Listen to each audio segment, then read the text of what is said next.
Anda kembali dalam program khusus Your Money Your Vote bersama saya Syarifah Rahma. Meriahnya pesta demokrasi mulai terasa dengan kemunculan sosok-sosok yang sudah mendeklarasikan diri sebagai calon atau bakal calon presiden pada Pilpres 2024 mendatang. Para partai politik pun sudah mulai merapatkan barisan dan mengatur strategi demi mendapatkan kekuasaan di periode yang akan datang. Maka dari itu sudah saatnya bagi kita menilai kinerja pemerintah yang ada saat ini sekaligus merangkum pekerjaan rumah bagi presiden terpilih ke depannya. Sebagai informasi, kami telah mengundang para ekonom dan juga pihak perwakilan dari pemerintah namun berhalangan hadir. Dan saat ini langsung saja kita akan memperkenalkan para narasumber yang telah hadir langsung di studio CNBC Indonesia. Saya akan sapa ekonom senior Faisal Basri, Menteri Koordinator Bidang Perekonomian periode 2000 hingga 2001. Bapak Rizal Ramli serta Muhammad Ma'ruf selaku tim riset dari CNBC Indonesia. Kita sapa terlebih dahulu sudah hadir langsung di studio CNBC Indonesia. Terima kasih, selamat sore Pak Faisal Basri, Pak Rizal Ramli dan juga Mas Ma'ruf yang tadi sudah menyampaikan sejumlah data-data terkait dengan pertumbuhan ekonomi Indonesia tentunya ya. Terima kasih sekali lagi sudah hadir langsung. Apa kabar sebelumnya Pak Faisal, Pak Rizal Ramli, sehat Bapak? Baik, sehat. Sehat, baik ya. Tadi kita sudah sedikit menjabarkan begitu ya seperti apa data-data pertumbuhan ekonomi Indonesia dalam beberapa tahun terakhir begitu ya dari periode sebelum masa pemerintahan Presiden Joko Widodo juga begitu ya.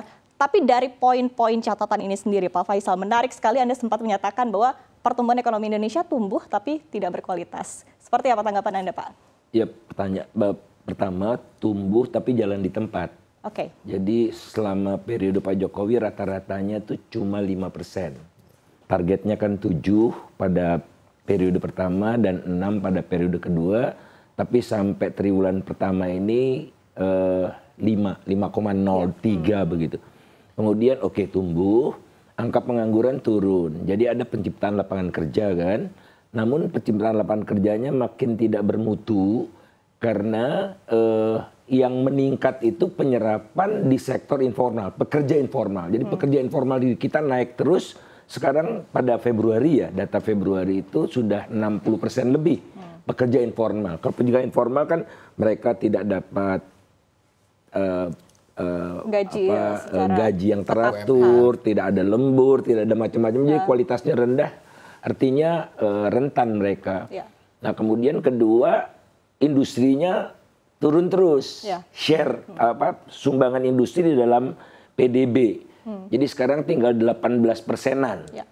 Nah padahal industri manufaktur itu penyumbang sepertiga dari penerimaan pajak. Jadi penerimaan pajak juga kecenderungan turun, pengeluaran naik, defisitnya melebar, dan harus utang lebih banyak. Deindustrialisasi ya tadi. Dan terakhir yang satu lagi yang tidak berkualitas itu ICOR, jadi incremental capital output ratio itu di era sebelum Pak Jokowi 4 sampai 4,5, di era Jokowi 1 itu 6,5,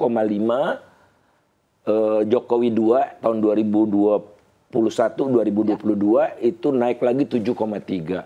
Jadi untuk membangun satu jembatan misalnya dibutuhkan modal yang lebih banyak. Nah ini tandanya apa? Ada kebocoran yang dahsyat. Ma'ruf sendiri seperti apa tanggapan Anda tadi terkait dengan pernyataan yang disampaikan oleh Pak Faisal Basri dan juga Bapak Rizal Ramli? Ya sebenarnya kalau kita memang ekonomi hutang memang banyak faktor ya, memang pandemi itu memang membuat perekonomian dunia memang meleleh lah kira-kira. Jadi memang ada alasan dari Departemen Keuangan untuk berhutang. Cuman memang hasilnya ya kalau kita lihat karena gini. Tren dari rasio utang terhadap PDB itu kalau dari misalkan saya bandingkan ya dari zaman Pak SBY itu kan sekitar 50%. Kemudian pada akhir periode itu menjadi sekitar 25%.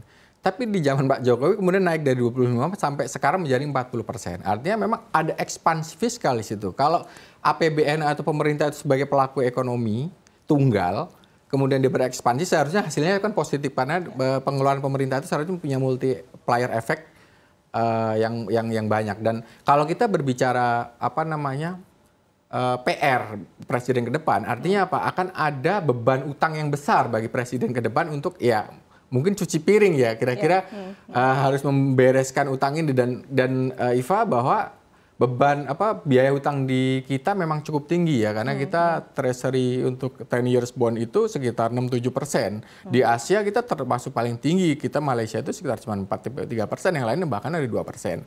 Artinya apa? Itu akan ada ya periode ke depan itu harus berhati-hatilah kira-kira untuk mulai mengerem gitu, dan harus lebih kreatif kira-kira, karena memang benar dari dikatakan Bang Faisal Basri bahwa ada kebocoran, dan ini kan sebenarnya praktek-praktek yang sudah lama sebenarnya, dan ini harus tidak harus diselesaikan secara lebih baik. Memang kalau saya lihat Pak Jokowi sendiri tidak tinggal diam ya, misalkan kayak masalah pertanian itu ada lumbung pangan, ada program food estate sebenarnya, dan digembor-gemborkan segala macam. Cuman memang itu belum berhasil kalau saya lihat. Aktivitasnya juga masih dipertanyakan ya. Dan itu menjadi sebuah PR yang panjang lah untuk ke depan. Kemudian kayak industrialisasi, ada upaya misalkan untuk membuat industri 4.0, itu gebrakan dari Kemenperin. Cuman kalau kita ngelihat transformasi industri menggunakan digitalisasi itu masih cukup susah di Indonesia. Kenapa? Karena kita 40% tenaga kerja itu lulusan SD, nggak ngerti untuk itu, dan itu kan menjadi PR besar SDM kembali lagi. Padahal untuk SDM kita sudah menganggarkan 6.000 triliun untuk anggaran pendidikan saja. Nah ini mungkin efisiensi PR yang kedepannya gitu, Syarifah, yang perlu menjadi catatan. Oke, baik, efisiensinya juga, dan juga tadi mungkin tambahan juga dari Pak Riza Ramli, kreativitasnya juga begitu ya Pak ya, seperti apa. Nah kemudian dari Pak Faisal Basri sendiri, Anda melihatnya tadi kalau kita berbicara terkait dengan pertumbuhan ekonomi yang berkualitas, tadi Anda menyebutkan salah satunya poin utamanya adalah peningkatan atau penyerapan lapangan kerja di sektor formal begitu Pak. Tapi kalau kita lihat memang perkembangan ekonomi yang ada saat ini, perkembangan digitalisasi ini juga kan sebetulnya menyerap tenaga kerja, tapi mungkin di sektor informal juga begitu Pak. Tapi ketika kita berbicara seperti apa sebetulnya kualitas yang betul-betul Anda inginkan, seperti apa Pak? Pertama, hampir tidak ada negara sebesar Indonesia bisa dijaya menjadi negara maju tanpa industri. Jadi ibaratnya industri itu tulang punggung. Kalau tulang punggungnya bongkok, jalannya pasti lambat, gitu kan. Jadi harus kokoh industri. Nah industri, teknologi jadi penting. Nah, dari tahun 70 sampai 2020, pertumbuhan teknologi itu, ya istilah kasarnya total faktor productivity kita, pertumbuhannya minus. Minus, coba bayangkan gitu. Jadi pertumbuhan selama ini lebih banyak berbasis pada otot dan keringat ketimbang otak. Nah oleh karena itu research inovasi harus jalan. Tapi kita lihat riset inovasi yang dilakukan bukannya substansi risetnya, tapi organisasi BRIN-nya yang diacak-acak organisasi risetnya. Jadi udah makin salah arah gitu. Oleh karena itulah karena banyak yang salah arah gitu, harus ada transformasi dan konsekuensinya. Tapi yang membuat kita gundah itu, semua capres itu ingin melanjutkan program yang salah itu. Spesifiknya program apa menurut Anda? Infrastruktur, yang food estate, itu kan ngaco semua. Iya kan? Kereta cepat, banyak sekali. Jalan tol Sumatera. Kemudian industrialisasi, nggak dikenal istilah industrialisasi. Yang ada hilirisasi, iya kan? Nah hilirisasi, jadi apa yang terjadi kalau hilirisasi? Biji nikel diolah jadi nickel pig iron, jadi ferronikel, ekspor. Bukannya digunakan bahan lanjutannya untuk industri kita, Krakatau Steel makin kuat dan sebagainya. Enggak. Tapi untuk hilirisasi itu menopang industrialisasi di Cina gitu. Artinya bukan berfokus seperti apa pengembangan industri di dalam negeri ya Pak ya, tapi seperti apa tadi hilirisasi? Terbukti dari ketergantungan kita pada bahan baku. Intermediate input istilahnya ya. 75% impor kita itu intermediate input, bahan baku. Karena industrinya tidak kokoh. Untuk yang barang jadi cuma 8-10%. Barang modal kira-kira 15% gitu. Nah jadi kenapa? Itu 20 tahun tidak berubah begitu. Karena apa? Kita tidak memperkuat struktur.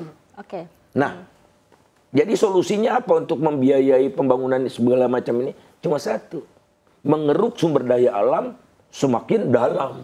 Ya. Jadi yang kita, misalnya Cina ya, Cina itu ekspornya 94% industri manufaktur. Indonesia industri manufakturnya ekspornya cuma 40-an%. Oke. 60-an% itu petik jual, tebang jual, keruk jual. Oke. Nggak perlu pakai otak. Baik, baik.